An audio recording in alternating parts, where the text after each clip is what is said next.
Welcome back to GearUpWindows YouTube channel.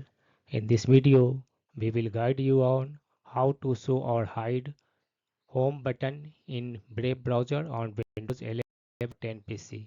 For this, first open Brave browser on your Windows PC. Then click on this one menu icon in the top right corner, and in the drop down menu select this one settings option. Under Brave settings, select this one appearance in the left sidebar. On the right, under toolbar section, you will find show home button that is disabled by default. Just turn on this one toggle switch that will enable home button in this one Brave browser toolbar.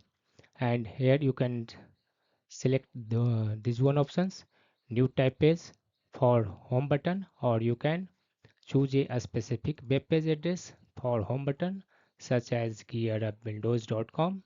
After making the changes, visit any website in your Brave browser, and when you will press this one home button, it will open a new tab or your specific page that you have specified in the Brave browser settings.